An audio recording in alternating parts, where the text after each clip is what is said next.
खुलुमबाय गिबियावनो नोंथांमोन बयखौबो YouTube चेनेल स्वrji The Creativity आव बरायनानै लाग्रोनाय जालायबाय। आसा खालामो नोंथांमोनहा भिडिअखौ नायलांगोन आरो नायनानै जुदि मोजां मोनोब्ला लाइक खालामगोन, शेयार खालामगोन आरो चेनेलाव गोदान फैदोंब्ला जाहाथे साबस्क्राइब खालामनानै लागोन होननानै आसा खालामनाय थाबाय। दायो आङो मोनसे बाथ्रानि सोमोन्दै सावरायनो लालायबाय एबा मोनसे आपडेटनि सोमोन्दै नोंथांमोननो फोरमायथिनो होनो आवगायनाय जादों। बाथ्राया जादों बडलेण्ड इउनिभार्सिटिनि भाइस-chancellorनि थाखाय दायो गोदानै एडभार्टाइजमेन्ट ओंखारबाय। जों बयबो मिथिगौ दाखालि बावैसो दुलाराय बर' फरायसा आफादनि बानजायनायाव गोबांथार बेबायदि सोमावसारनाया जालांबाय, जेराव बडलेण्ड इउनिभार्सिटियाव थाखानाय भाइस-chancellor जानाखि लाइस्राम लादु सिं, प्रफेसर लाइस्राम लादु सिं होननानै जायखौ मिथिनाय जायोमोन, बे प्रफेसर लाइस्राम लादु सिंनि हेंथायै गोबांथार बेबायदि धरना, होसिख्रावनाय, सोमावसारनाया जानानै थांबाय। दिनैबो मैयानिफ्राय दिनैसिमहालागैबो गोबां जायगाफोराव, गोबां कलेजफोराव बेबायदिनो बिथांनि एगेन्स्टै होसिख्रावनाय एबा धरना हाबाफारिफ्रा जाबाय थानायखौ नुनो मोननाय जादों, जेराव बडलेण्ड इउनिभार्सिटिनि भाइस-chancellor लाइस्राम लादु सिंखौ बे बडलेण्ड इउनिभार्सिटिनिफ्राय होखारनांगौ होननानै बेबायदि अनेक होख्रावनाया जानानै थांबाय। जों बयबो मिथिगौ एबा समाजारि बिजोंनि गेजेरजों खोनाबाय, जाथाया जादों लाइस्राम लादु सिंखौ मानो बोखारनांगौ होननानै जोङो बुंबाय थानाय जादोंमोन। जाथाया जादों प्रफेसर लाइस्राम लादु सिंआ माने बायदिसिना बडलेण्ड इउनिभार्सिटियाव गेनाखान्थि हाबा मावनायनि थाखाय CM भिजिलेन्सजों हमजादोंमोन होननानै बा एरेस्ट खालामजादोंमोन होननानै जोङो बयबो मिथिगौ। नाथाय हमजाखांनायनि उनावबो जोङो मिथिनाय बायदिब्ला, दायो खौरां बिजोंफोराव ओंखारनाय बायदिब्ला, प्रफेसर लाइस्राम लादु सिंआ CM भिजिलेन्सजों हमजाखांनायनि उनावबो बडलेण्ड इउनिभार्सिटियाव स्रोदै बेल लाखोमानानै बडलेण्ड इउनिभार्सिटियाव खामानिखौ मावगासिनो दं होननानैबो मिथिनो मोनबाय थानाय जादोंमोन।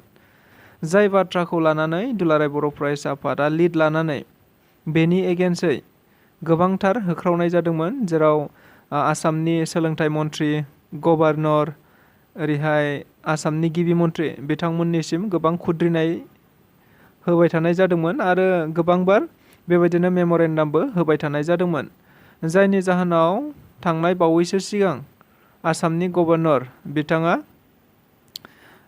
मोनसे बे जाथायनि सायाव नायबिजिरनो थाखाय कमिटिबो दानानै होनाय जादोंमोन। नाथाय कमिटिनि खामानिया बेसेबां जादों जाया जों मिथिया। अब्लाबो दायो जों नुबाय आरो गोजोनबाय आरो बेखौ जोङो दुलाराय बर' फरायसा आफादनिसिम जों क्रेडिट होनांगोन एबा दुलाराय बर' फरायसा आफादखौ जोङो साबायखर बावनांगोन। मानोना बडलेण्ड इउनिभार्सिटिखौ सामलायनोबा एबा बडलेण्ड इउनिभार्सिटिया जाहैबाय बर'फोरनि मोनसे गाहाय एबा लवार आसामनि मोनसेल' गोनांथार इउनिभार्सिटि, जाय इउनिभार्सिटिखौ दिनै लाइस्राम लादु सिंआ गोबांथार बेले-बेजे, गोबांथार गेनाखान्थिजों बुंफबनाय, गोबांथार कारापसन खालामनानै सालायबाय थानायखौ जों मिथिनो मोनबाय थानाय जादों। खौरां बिजोंनि गेजेरजों जोङो मिथिजोब्बाय बयबो।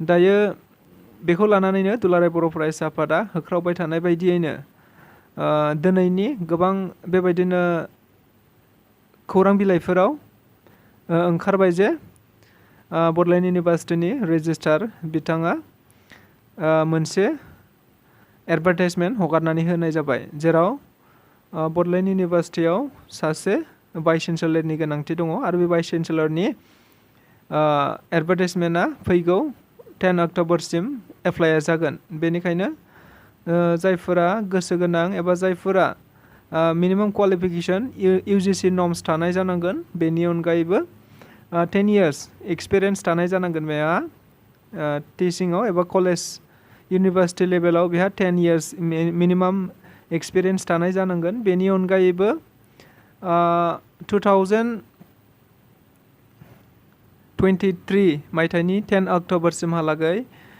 सार्भिसाव 65 yearsसिम 65 बोसोर बैसोसिम खामानि मावनानै थाबाय थानाय जानाय नङा। अदेबानि 65 बोसोरनि गाहायाव जानांगोन बियो, 65 बोसोरनि गोजौआवबा निस्सय बियो जानाय नङा। बे मिनिमाम क्वालिफिकेसना बे आरोखि। दा गोजोननाय मोनबाय बेनि थाखाय बे खौरांखौ नोंथांमोननो फोरमायना होनानै निस्सय नोंथांमोनहा बयबो नुखाजोब्बाय अब्लाबो आङो बे खौरांखौ नोंथांमोनजों शेयार खालामफाबावनाय जाबाय। गोजोन्थों।